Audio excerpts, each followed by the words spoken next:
Después de sobrevivir a Auschwitz, Primo Levi escribió en 1947 lo que sería el primer libro de su tremenda trilogía sobre los campos de concentración nazi. ¿Si esto es un hombre? No obstante la importancia del testimonio, nadie durante 10 años quiso publicarlo. Ante hechos sombríos, todos los pueblos sin excepción prefieren el olvido a la verdad y el recuerdo. De allí esa palabra que se deslizó como lapsus linguae en la justicia transicional, amnistía, olvido. Pero como lo ha señalado Han Kung refiriéndose a la sentencia de Santayana, quien olvida su historia está condenado a repetirla. Ni la represión de la realidad ni el olvido llevan a la liberación, solo el recuerdo y el reconocimiento. Desde hace 2 sexenios, México padece una violencia atroz, cuyos trágicos costos no han sido asumidos con toda responsabilidad ni por los gobiernos que la han propiciado, ni por una buena parte de la sociedad. Pese a la irrefutable verdad de sus testimonios, a las víctimas se les ha intentado olvidar, reduciéndolas a cifras y abstracciones, despreciándolas. Habrían hecho algo malo, seguramente se lo merecían. Ya supérenlo, impidiendo, como en el caso de Ayotzinapa, el esclarecimiento de los hechos, limitando la apertura de fosas clandestinas, colocando por encima del sufrimiento otras agendas y normalizando el horror. La tragedia, como sucedió con el libro de Levi, es tan espantosa que, para evitar el inmenso costo en sufrimiento moral y en inversión económica que implica encararlo, es preferible mirar hacia otro lado, relativizar su gravedad, hacer como que no existe ni existió. La llegada de López Obrador como virtual candidato electo a la presidencia de la República ha traído una bocanada de oxígeno y una esperanza a la tragedia. En su discurso del 1 de julio, asumió como una de las prioridades de su gobierno cambiar la estrategia fallida de combate a la inseguridad y la violencia y elaborar un plan de reconciliación y de paz. Por desgracia, preso del miedo que padecen todos los pueblos ante sus hechos siniestros, Andrés Manuel olvidó a las víctimas. No hubo para ellas una palabra, un abrazo, una memoria, un lugar, un compromiso. No existen en su camino hacia la paz y la reconciliación. Eso preocupa.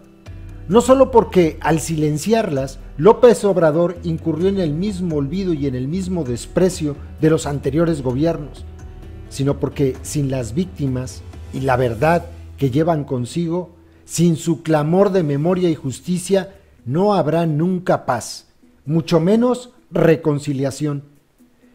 Sin la verdad que guarda la memoria, hay que crear una comisión de la verdad para saber con claridad quiénes son las víctimas, qué les sucedió, quiénes son responsables de sus muertes y dónde están los desaparecidos. Y sin la justicia, hay que abrir todas las fosas del país, no solo las del crimen organizado, sino a partir de los hallazgos de las fosas comunes de Tetelcingo y Jojutla en Morelos, las de todas las fiscalías. Hay que ampliar la infraestructura de los CEMEFOS, invertir en antropólogos forenses, en laboratorios para el procesamiento de ADN, crear una plataforma única y universal de datos de ADN, aplicar los protocolos forenses internacionales y capturar, procesar y sentenciar a los criminales. Sin memoria y sin justicia, sin ellas, la paz y la reconciliación serán solo una buena voluntad y el país no saldrá adelante, como Andrés Manuel lo prometió. La palabra misma, reconciliar, que implica un llamado a unir lo que se rompió, no puede prescindir de la verdad que llevó al agravio y a la ruptura, ni tampoco de la justicia que implica la reparación del daño, si es que en algo el asesinato, la tortura y la desaparición pueden ser reparados. Si real y sinceramente López Obrador y su equipo han asumido la tarea de abrir el camino hacia la paz y la reconciliación del país, no deben hacer menos de ello. Olvidar a las víctimas, omitir la verdad de su tragedia, negarse a su insoportable memoria y a la justicia que reclaman, no solo es fracasar desde el comienzo, es también convertir el sufrimiento en maldición. Solo asumiendo abierta y críticamente la espantosa experiencia histórica de los últimos sexenios, el gobierno de Andrés Manuel puede hacerse de una conciencia moral profunda y ser verdaderamente capaz de ayudar a sanar la herida de México. Es imposible superar la tragedia olvidándola, privándola de su importancia y no asumiendo el enorme costo que implica sanarla. Lo queramos o no, la tragedia sigue siendo parte del presente y aguarda desde hace mucho el alivio.